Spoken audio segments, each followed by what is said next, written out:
Em, Les voy a decir la verdad. Yo crecí en la iglesia, yo soy lo que en inglés dirían un church kid. Em,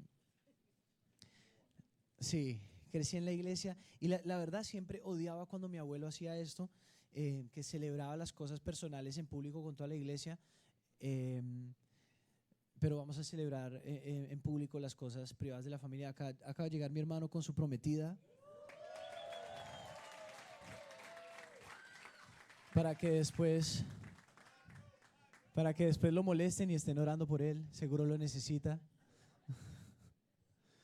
Pero bueno, ¿cómo estamos? ¿Estamos felices de estar acá? Esto en serio, se los digo todas las semanas y es porque es verdad. Me encanta podernos reunir. Amo con todo mi corazón poder reunirnos y pasar este tiempo juntos, porque creo con todo mi corazón lo que dice la palabra de Dios, y es que Él está en este momento. Y que ahorita cuando abramos estas páginas y nos metamos de cabeza a todo lo que Dios tiene para nosotros, Dios, creador de todo, te quiere hablar. Amén. Y es nuestro deber escuchar su voz y aplicar su palabra. Amén. Entonces, ¿a dónde estás? ¿Por qué no inclinas tu rostro y oremos juntos para ponerle todo esto que se viene en las manos de Dios? Padre, gracias. Señor, gracias porque tú eres fiel a tu palabra. Señor, y tú estás en este lugar. Espíritu Santo, paséate, háblanos. Señor, que tu palabra sea lo que tu palabra dice que es esa espada de doble filo, Señor, que tiene acceso a todo lo más profundo de mi ser. Te pido, Señor, que nos animes, te pido que nos retes con tu palabra, pero que también, Señor, nos impulses hacia todo lo que tú tienes para nosotros, Señor. Te pido, Señor, toma todo control, Señor, y que cada palabra que se hable hoy, Señor, sea de tu corazón para el nuestro. En el nombre poderoso de Jesús. Amén. Y amén. Si tienes tu Biblia, hoy vamos a estar en Romanos capítulo 12 en adelante. Si es tu primera vez en nuestra iglesia o no vienes hace un par de semanas, te desatrasamos un poco. Como iglesia venimos haciendo un estudio bíblico de lo que es el libro de Romanos. Y al entrar a este estudio bíblico me di cuenta que muchas personas no tenían ni idea cuál es el propósito del libro de Romanos. El libro de Romanos es uno de los libros más largos que escribió el apóstol Pablo y es el único libro que el apóstol Pablo escribió que de principio a fin el foco es el evangelio. Es contar por qué es tan importante que Jesús vino a la tierra a vivir y a morir por cada uno de nosotros. Y qué significa que ahora tú y yo estemos vivos, respirando, viviendo. ¿Qué significa que Él haya hecho ese sacrificio por cada uno de nosotros? Y como les decía, él escribe esta carta a la iglesia en Roma y tiene un propósito. El propósito es que se ha creado un conflicto en la iglesia porque el emperador Claudius echó a todos los judíos y 5 años después ellos regresan a Roma y se encuentran en una iglesia que ya no tenía las costumbres judías, sino que ya era una iglesia muy romana, porque se habían quedado solo los romanos. Y se crea un conflicto que ahora está creando división. Y no sé si alguna vez has estado en una división de una iglesia. Es feo. Mucha gente se hiere y todo termina mal. Entonces el apóstol Pablo a la distancia manda una carta para combatir la división. Y como les explicaba, él escribe esta carta y la divide en 4 partes. La primera parte, que es y esto se los vengo diciendo todas las semanas, pero solo para refrescar nuestras mentes. La primera parte es del capítulo 1 al 4 y él se enfoca en revelar la justicia de Dios. Que un Dios perfecto, siendo como el agua, no se podía mezclar con nosotros, manchados por pecados, siendo como el aceite. Era imposible mezclarnos, porque esa es la justicia de Dios, pero también, ¿qué es lo que Jesús vino a hacer? Es justificarnos.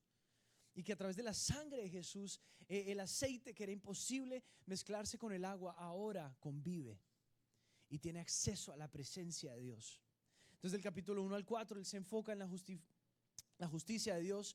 Del 5 al 8 habla de cómo el evangelio crea una nueva humanidad, de que ahora la Biblia dice que somos una nueva creación en Cristo y que ahora tenemos una responsabilidad en ser esa nueva criatura, una nueva humanidad, una nueva vida. Que todo lo que tú tenías planeado para ti no alcanza ni a raspar la superficie de lo que Dios tiene para ti. Pero para poder entrar a lo que Dios tiene para ti, tenemos que vivir una nueva vida que es por causa del Evangelio. Y después él entra a la parte que tocamos la semana pasada, y es que del capítulo 9 al 11, y es que la historia de Jesús, el Evangelio, cumple la promesa a Israel. Y como lo hablamos la semana pasada, esta promesa no es una promesa genealógica, si se puede decir así, que desde el principio Abraham, siendo el padre de la fe, él tuvo hijos diferentes, pero la promesa siguió la fe, y que desde el principio hasta ahora lo que nos mete a ser hijos de la promesa es mediante la fe, es a través de la fe. Y eso es lo que hablábamos la semana pasada, que Él cumple la promesa de Israel, pero que ahora se abre espacio para todos nosotros, y aterrizamos en los últimos capítulos del libro de Romanos. Es donde nos encontramos hoy y donde Él cierra todo esto. Y Él dice que el propósito de su carta es para que seamos unidos. Él quiere la unidad. Acuérdense que Él manda esta carta porque se ha creado un conflicto que está creando división. Entonces Él, los últimos capítulos, se enfoca en la unidad, y eso es lo que quiero que hablemos hoy. Si estás tomando nota, el título de esta prédica le he puesto Unidos. Unidos. No sé si a ti te gusta la historia. A mí personalmente me encanta la historia. Ahorita que salió la película de Napoleón, sí, Napoleon Bonaparte, le dije a mi esposa, tenemos que ir, la película está buenísima. Ella a los 5 minutos me quería matar porque ella odia la historia, y esa película no era una película, era literalmente un documental, porque se quedaron, y encima larguísima. Yo feliz cuando se acabó, yo decía no. Pero cuando te pones a estudiar la historia y genios de la guerra como Napoleón, te das cuenta que la única manera de vencer al enemigo, y mucho más cuando es un enemigo muy grande, es de dividirlo. Cuando tú divides un enemigo, tienes la oportunidad para matar al enemigo. ¿Y por qué creen que el foco del Evangelio es la unidad? Es más, el mensaje del Evangelio es la unidad.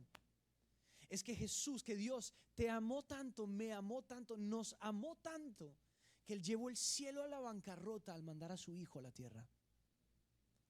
Pero ¿cuál fue el propósito?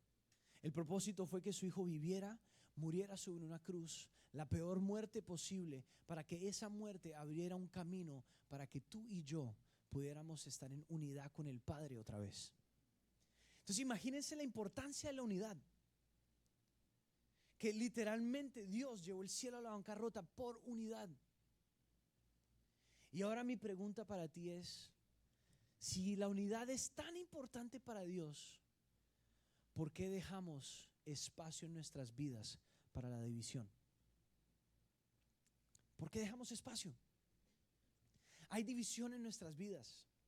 Hay división en los hogares, hay división en los matrimonios, hay división entre hermanos, hay división entre primos con los tíos, hay división en las comunidades, hay división entre géneros ahora, hay división entre este es blanco, este es negro, este es morado, este es esto. Hay división en todo ahora. Y obviamente esta última semana me metí mucho a estudiar esto, ¿qué significa estar unidos?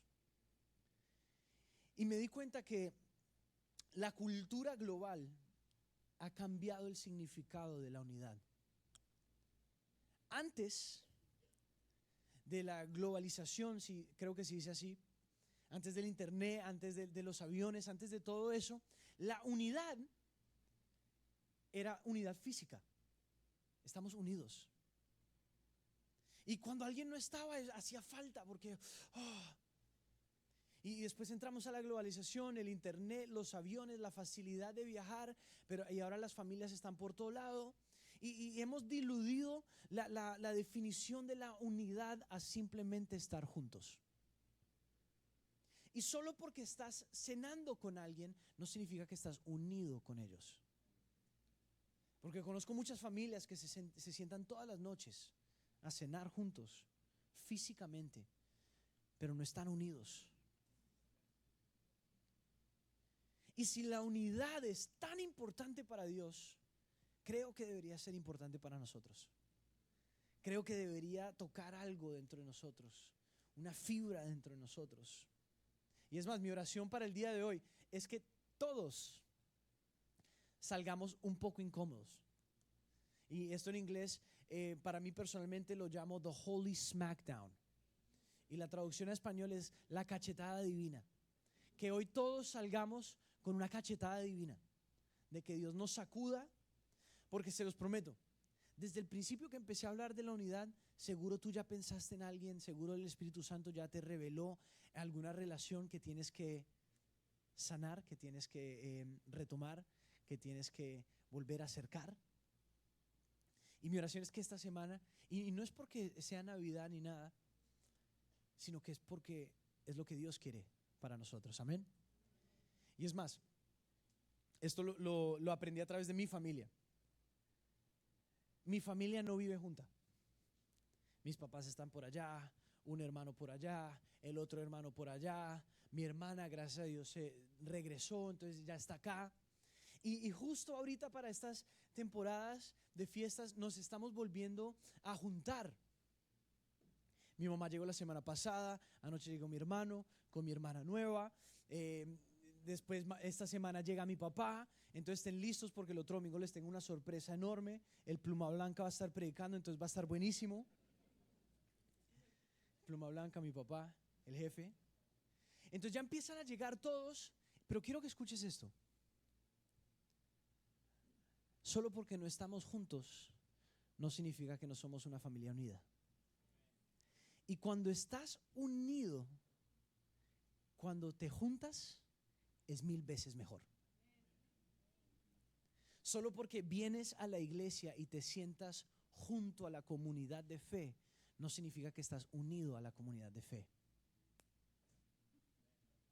Allá empezamos a cachetear a algunas personas. Únete, participa, sé parte de. No es suficiente con simplemente estar. Tenemos que estar unidos. Y entonces, si la definición de la unidad se ha diluido,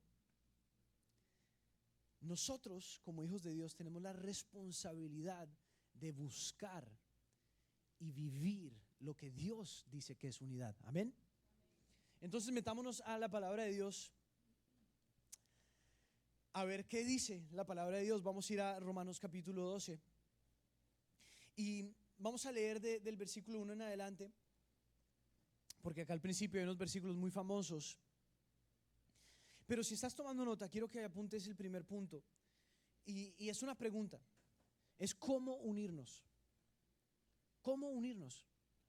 Si ya nuestra cultura y el mundo en el que vivimos no nos enseña a unirnos, la pregunta es cómo. Porque lo que nosotros hemos aprendido es que para unirnos nos tenemos que juntar. ¿Cierto? Oh, estamos muy divididos. Juntémonos. Oh, es que qué tristeza estas fiestas, no vamos a poder estar juntos. Eso no significa que no están unidos. Eso no significa que estas fiestas son de tristeza.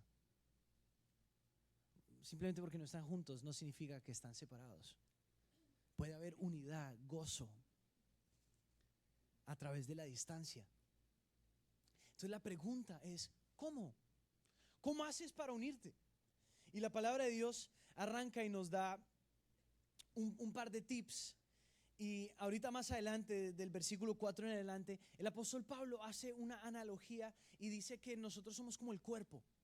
Que como el cuerpo tiene muchas partes, el cuerpo de Dios, la iglesia, tiene muchas partes diferentes, pero necesarias. Y de la misma manera que un cuerpo tiene muchas partes, no todas las partes son iguales. Amén. Y es muy fácil amar a una parte que sea igualita a ti, ¿cierto? Seguro tienes ese primo que es el que mejor te cae porque son igualitos. Y seguro en tu familia de pronto tienes un hermano que está medio loco, pero es una parte diferente, ese no lo queremos tanto, pero después tienes ese que es igualito a ti. O no sé, de pronto llevas casado 20 años y personalmente esto no lo he vivido, pero los estudios dicen que los humanos cambian cada 10 años, te cambia el gusto, te cambian tus intereses. Entonces de pronto ya llevas tanto tiempo casado que ya entraste a esa nuevos gustos, nuevos intereses, que ya ni siquiera sabes con quién estás casado.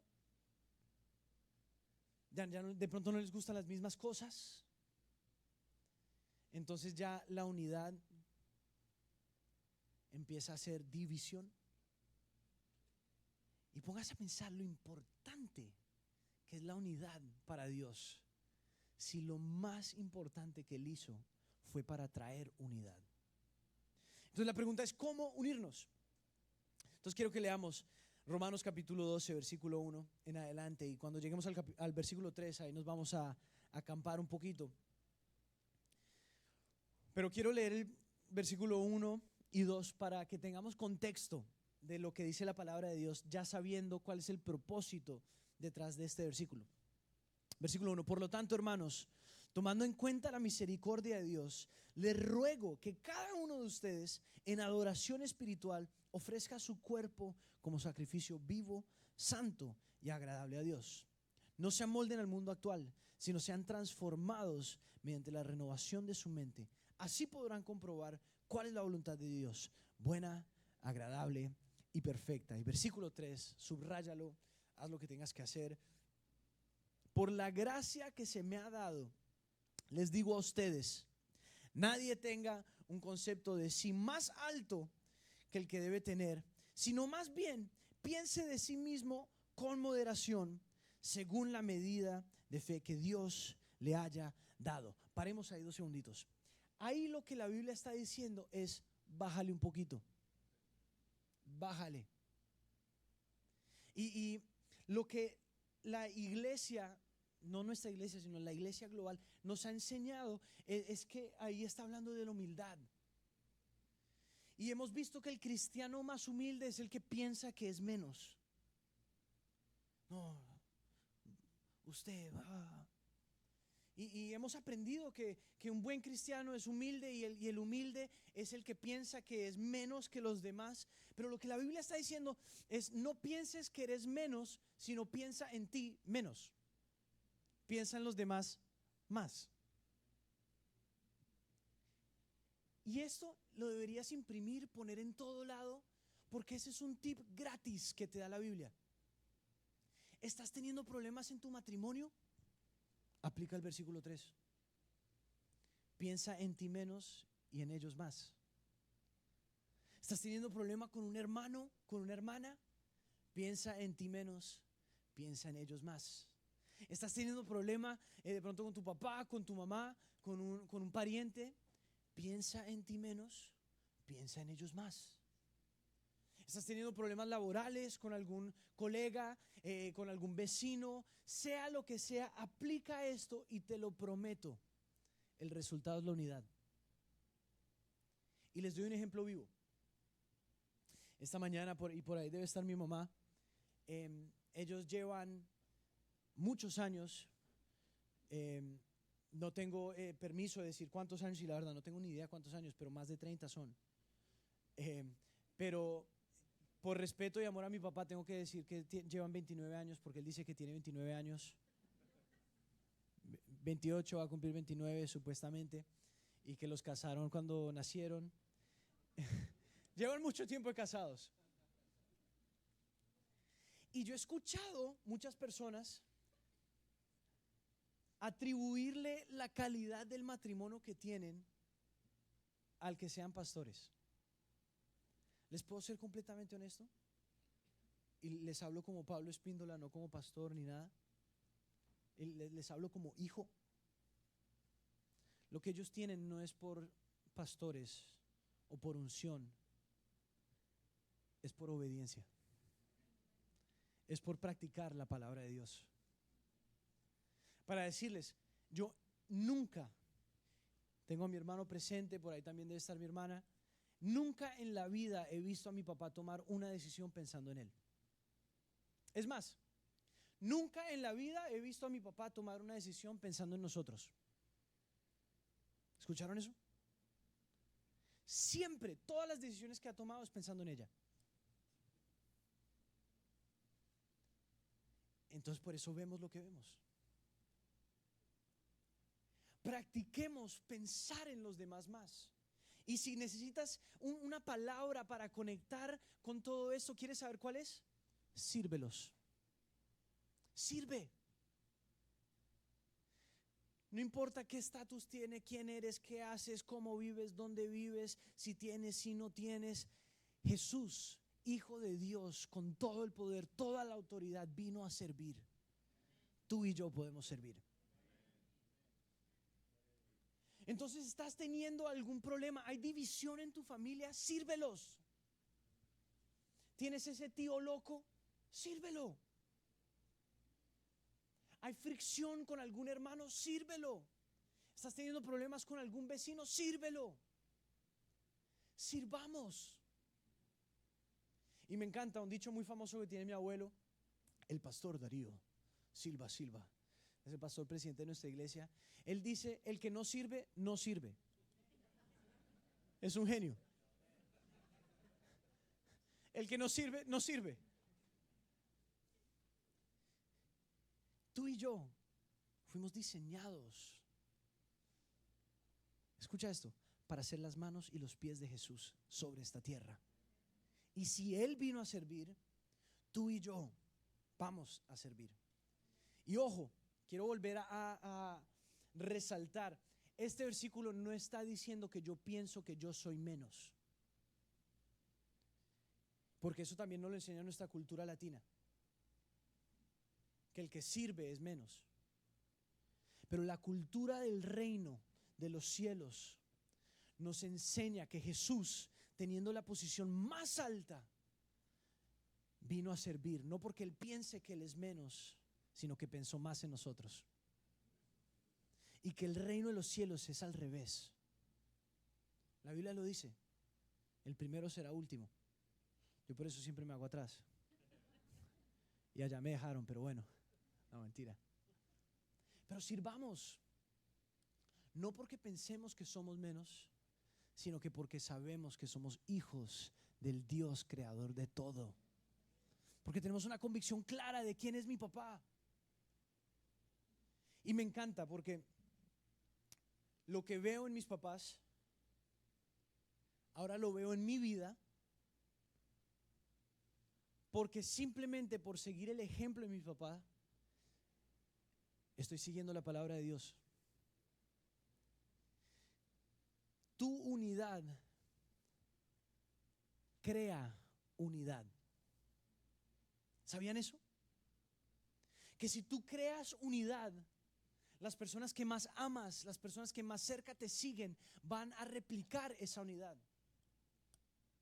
Y si tú cultivas división, adivina qué va a pasar. La división se va a replicar hasta que Dios no venga y corte cadenas, corte ligaduras. Y de pronto tú vienes de una familia que por generaciones han sido familias rotas, pero déjame decirte algo, hoy en el nombre de Jesús esa cadena se rompe. Porque tienes una herencia nueva en Él. Y Él vino para que estemos unidos. Para que estemos unidos. Y me encanta porque si seguimos leyendo un poquito más, llegaríamos al versículo 9. Y el apóstol Pablo nos da ahora la herramienta. Porque si ya sabemos qué hacer, que es pensar menos en mí y más en los demás, no menos de mí y más de los demás, sino que simplemente voy a pensar menos en lo que Pablo quiere y más en lo que Camila quiere, Marco, mi hermano, mis papás, las personas que me rodean, voy a pensar más en ellos. Y seamos honestos, eso es difícil. ¿Sí o no? No juguemos a la iglesia, eso es difícil. Pero ahora la Biblia nos va a dar la herramienta de cómo hacerlo. Cómo pensar más en los demás. Y si tienes tu Biblia física, verás que encimita del versículo 9, ahí te da la clave. El amor. Versículo 9. El amor debe ser, ¿qué? Sincero. Paremos ahí. ¿Cuántos saben que eso es difícil? Y mucho más si nos metemos a la definición que la Biblia le da al amor. Porque de la misma manera que la cultura ha diluido la definición de la unidad, la cultura global ha diluido la definición de lo que es el amor verdadero. La cultura nos enseña que el amor es algo que se siente, que la palabra de Dios nos enseña: el amor es paciente, el amor es bondadoso, el amor no tiene récord de errores, el amor todo lo perdona, todo lo cree, todo lo espera. Y hacer eso de una manera sincera es difícil. Es difícil, pero tenemos que amar. Y me encanta porque sigue ahí: aborrezcan el mal, aférrense al bien. Ámense los unos a los otros con amor fraternal, respetándose y honrándose mutuamente. Paremos ahí otra vez. ¿Saben que históricamente la iglesia es conocida por división? ¿Sabían eso? Que muchas veces encontrar respeto y honor en la iglesia es difícil. Y esto se los digo por experiencia propia. Yo todavía entro a muchas de nuestras iglesias, ni siquiera a otras iglesias. Entro a muchas casarrocas donde me miran así. Ay, Dios mío. Ay. Ese muchacho tiene aretes, ¿cómo así que tiene una flor pintada en el brazo? Y no es con marcador. No voy a decir la palabra porque después jóvenes le van a decir a los papás que hablen conmigo. Desde ya saquémosle el mito: si eres joven y te quieres hacer un tatuaje, pídele a tus papás y te dicen que no, no, punto. La Biblia habla de la obediencia. Pero encontrar honor y respeto en la iglesia es difícil. Es más, seamos honestos, antes de conocer a alguien ya decidimos si los honramos y los respetamos, solo con su apariencia. Eso no dice la Biblia. Dice: respétense y hónrense mutuamente. Ahora ahí entramos a unas preguntas un poco más profundas. ¿Qué en mí me está diciendo que no te respete y no te honre?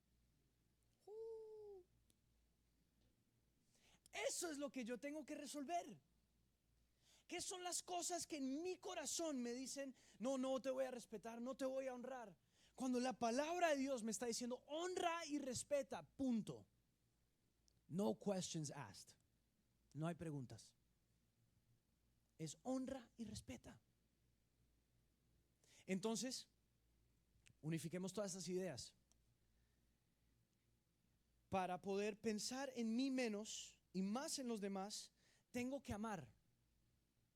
Pero es imposible amar y no honrar y respetar. Entonces, si es imposible amar y no honrar y respetar, tengo que identificar qué dentro de mí me está impidiendo honrar y respetar. Y al identificar eso, lo puedo resolver, puedo amar y puedo empezar a pensar en mí menos y más en los demás. ¿Se dan cuenta cómo la Biblia nos da las herramientas? ¿Sí? ¿Me siguen? ¿O estoy loco? Good to know. 3 personas piensan que no estoy loco. Entonces sigamos. Versículo 11. Nunca dejen de ser diligentes. Antes bien, sirvan al Señor con el fervor que da el Espíritu Santo. Y si tienes tu Biblia, quiero que empieces a subrayar del versículo 2 en adelante. Alégrense en la esperanza. Muestren paciencia en el sufrimiento. Perseveren en la ¿qué? Oración. Paremos ahí. Ahorita más adelante, la Biblia va a decir que bendigan y no maldigan. Y está hablando de los enemigos. ¿Sabes lo difícil que es quedarte enojado con alguien por el cual estás orando? Y no sé si lo has intentado antes. ¿Sabes lo difícil que es quedarte enojado con alguien al cual estás bendiciendo?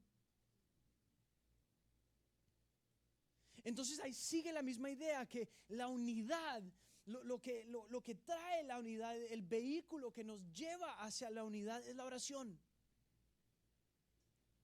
Creciendo, yo soy el segundo de 5, 4 varones, una chica. Obviamente nuestra casa parecía UFC 34, porque los primeros UFC no habían muchas reglas. Mi mamá, ¿qué hacía? Ven, te peleaste, ven, vas a orar con tu hermano.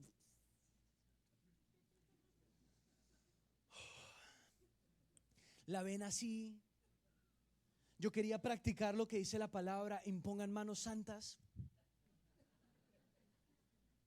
Quería que mis oraciones se convirtieran en: Señor, llévatelo ya.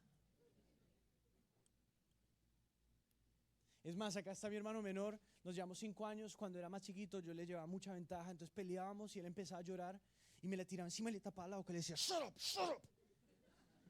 Si lloras no vuelvo a jugar contigo.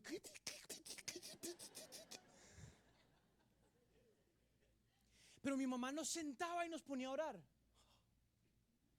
¿Sabes lo difícil que es quedarte enojado con alguien por el cual estás orando? ¿Por el cual estás bendiciendo? ¿Estás teniendo problemas con esposo, esposa, hermano, hermana, tío, tía, papá, mamá? ¿Por qué no empiezas a orar por ellos?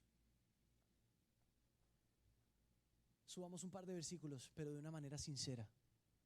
Imagínate estar teniendo un problema con alguien. Señor, bendícelo. Señor, te pido que hoy todo lo que hagan puedan ver tu mano. Gracias por su vida. Imagínate, al empezar a orar por esta persona, tu corazón empieza a cambiar hacia esta persona. Tu perspectiva empieza a cambiar, deja de ser tu perspectiva y empieza a ser la perspectiva del cielo para esa persona. De que aunque no lo creas, Jesús también murió por él. Esa persona que le falta gracia, para no decir desgraciado, Jesús también murió por él.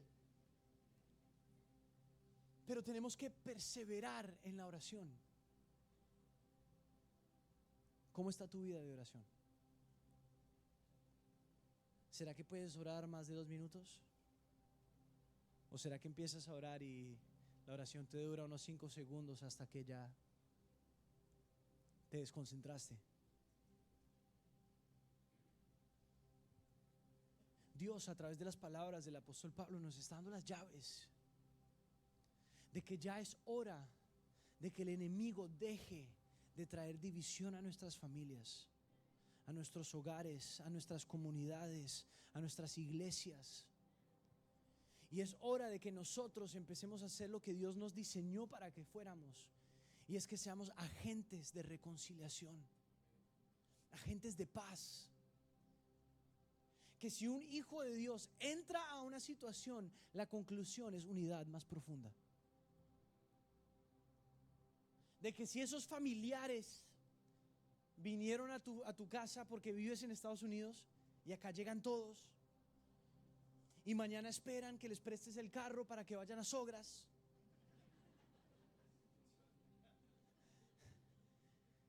y después te enteras que llegan el jueves porque se van a Orlando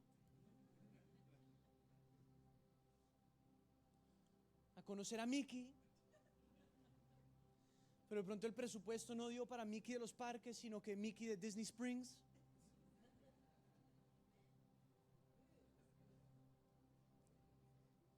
El propósito no es Mickey. Dios te quiere usar para traer unidad a tu familia. Si alguien pisa tu casa, quiero que entiendas en esta temporada que vienen y pisan tu hogar con un propósito. Pero ¿cómo vamos a dar lo que no tenemos? Cultivemos unidad que arranca en nuestras casas, termina en nuestras comunidades, en nuestras ciudades. Que en un momento de la historia de la humanidad donde todo está roto, todo está dividido, y donde los estudios dicen que el problema de la sociedad es el hogar, Y los estudios mismos también dicen que la iglesia es la única institución trabajando para restaurar el hogar. Que seamos una iglesia unida más que nunca. No simplemente una iglesia que se sienta junta. Que seamos una iglesia unida, formada de familias unidas, de personas unidas al Espíritu Santo, de personas que entienden que el precio fue alto para que tuviéramos el privilegio de estar en unidad con Dios, para estar en unidad con los demás y poder servir a los demás.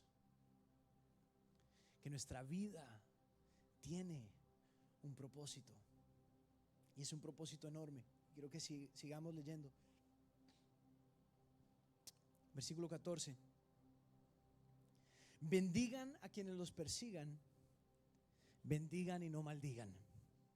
Mi mamá nos habrá martillado ese versículo años. Bendigan y no maldigan. Versículo 15. Alégrense con los que están alegres, lloren con los que lloran. Vivan en armonía los unos con los otros. No sean arrogantes, sino háganse solidarios con los humildes. Y este me encanta. Esta es una palabra de Dios para todos los cristianos. No se crean los únicos que ¿qué? Que saben. ¿Saben que las personas más inteligentes que conozco son los primeros en decir no sé nada? Mi abuelo, el pastor Darío Silva Silva, la mitad de su casa la convirtió en una biblioteca de la cantidad de libros que tiene. Y nosotros por diversión íbamos y sacábamos libros X's de los lugares más remotos de su biblioteca y le mostrábamos la tapa y abríamos a una página X y le leíamos un poquito y él decía, oh, esa es Poli. No me digan Poli, él me dice Poli. Yo, Poli, esas son las famosas palabras de Charles Spurgeon. Y te empieza a decir qué dice el resto de la página. Imagínense el nivel de intelecto de este hombre, que es el mismo hombre que me dice, Poli, tu abuelo no sabe nada. Si tú no sabes nada,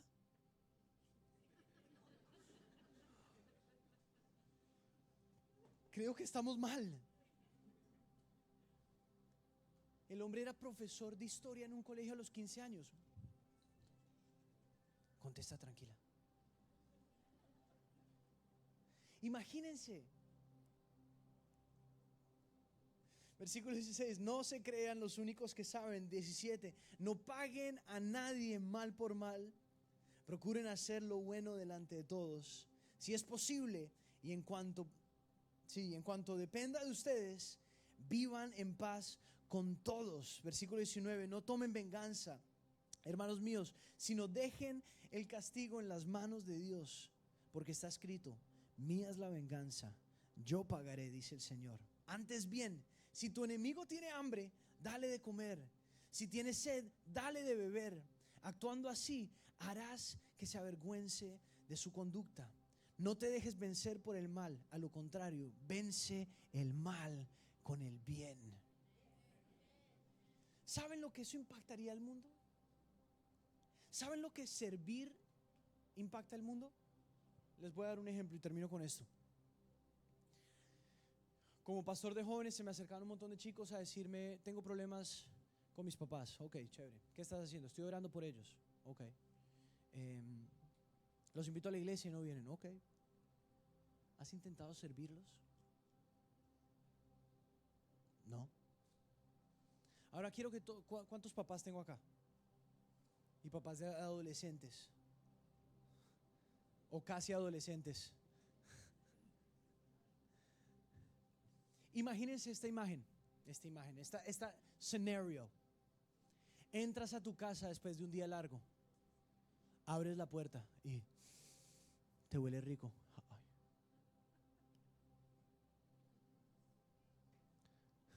Huele a, ¿cómo se llama ese líquido con el que se limpia el piso? Tu casa huele a fabuloso. Es más, huele tanto a fabuloso que te sacas los zapatos. y sigues caminando, sigues explorando esta tierra desconocida llamada tu sala. Todo organizado. Entras a la cocina, ni un plato sucio. Algo está mal. Alguien se entró. Seguro empezarías a mirar qué se robaron.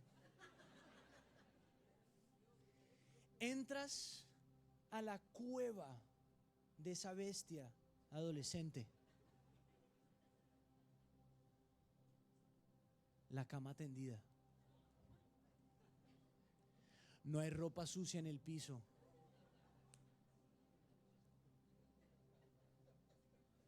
Si tienes una hija, el espejo que tiene en el cuarto está limpio. Las que tienen hijas se mataron de la risa. Todos los otros, wow. Imagínate el impacto. Imagínate, esa es la mamá que entró a la casa y después llega el papá después de un día largo del trabajo. Abre la puerta y seguro inmediatamente pensaría, ¿qué hice? Debe estar brava. Y debe entra a la sala, muerto después de un día largo, se saca los zapatos, se sienta en el sofá. Y ahora imagínate que salga este joven. Pa, tuviste un día largo, ¿quieres que te traiga un vasito de agua? Te reprendo en el nombre de Jesús. ¿Qué le has hecho a mi hijo? Y que te traiga un agua y te traiga una comida que te calentó. Pa, vi que mamá hizo comida, te calenté alguito porque sé que de pronto tienes hambre.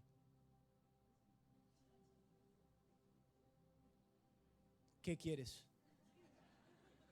¿Qué hiciste? ¿Cuánto quieres? Dime el precio ya y tómalo todo. Sí, chocaste el carro.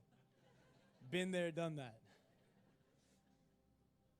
Imagínense el impacto que este ejemplo pequeño está teniendo en nuestras vidas en este momento.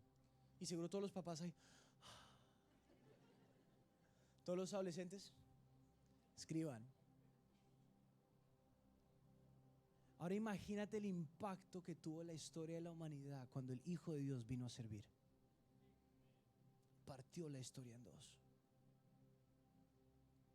No porque Él pensara que Él es menos que nosotros, sino que pensó más en nosotros que en Él mismo.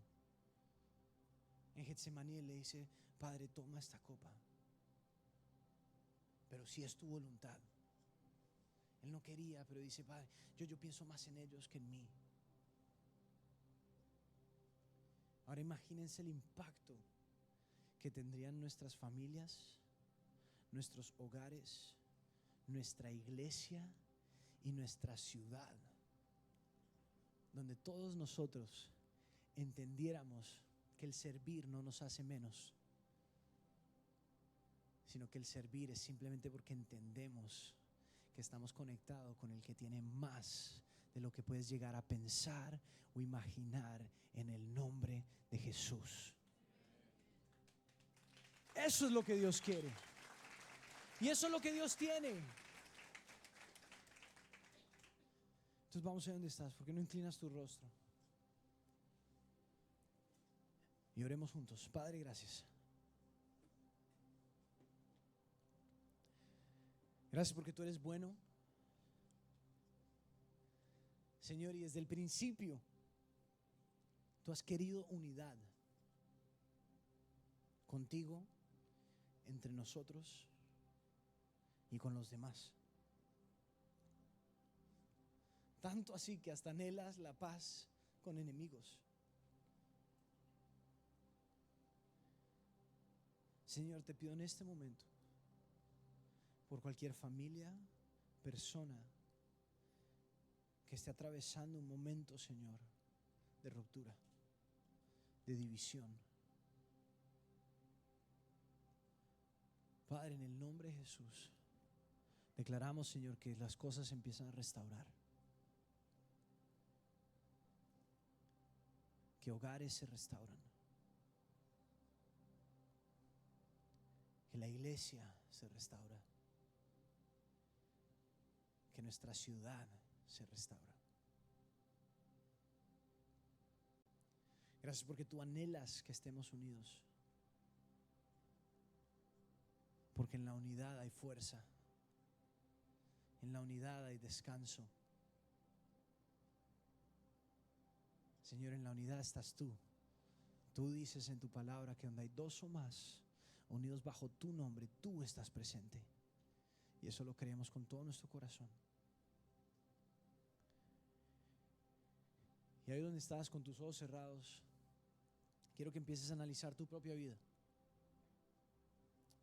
Que de pronto llegaste hasta este punto y te estás dando cuenta que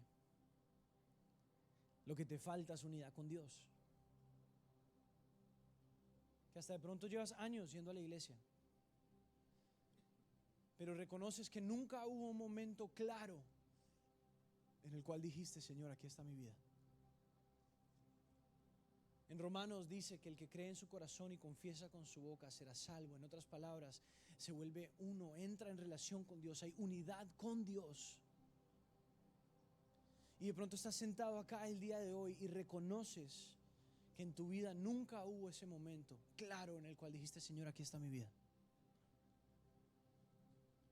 O hasta de pronto estás en este lugar y te das cuenta que de pronto caminaste con Dios un tiempo y te alejaste y hoy regresaste. Y sabes que es hora de estar en unidad con Dios otra vez y quieres volver a entrar en relación con Dios. Le quieres rededicar todo a Dios. Si tú eres una de estas dos personas o que cabe en una de estas dos categorías, te voy a invitar a que hagas algo súper fácil. Y es simplemente que a la cuenta de 3 levantes tu mano diciendo: yo le quiero entregar mi vida a Jesús. Entonces, la palabra de Dios dice que hoy es el día de la salvación. Hoy es tu día. Hoy es el día de la restauración, donde vuelves a estar en relación con Dios. 2, no lo pienses, no lo dudes. Es más, hasta en este momento, mientras escuchas mi voz, hasta estás llegando a pensar: no, esto no es para mí, o después, hoy no estoy listo. No, hoy es tu día. No lo pienses 2 veces, no lo dudes. Estás a punto de tomar la mejor decisión de tu vida, que es estar en unidad con el que te creó. Entonces, ahí donde estás, si en tu corazón sabes que hoy necesitas estar en unidad con Dios y le quieres entregar tu vida a Dios, 3, ¿por qué no levantas tu mano? Diciendo: yo le quiero entregar mi vida a Dios. Hoy es mi día.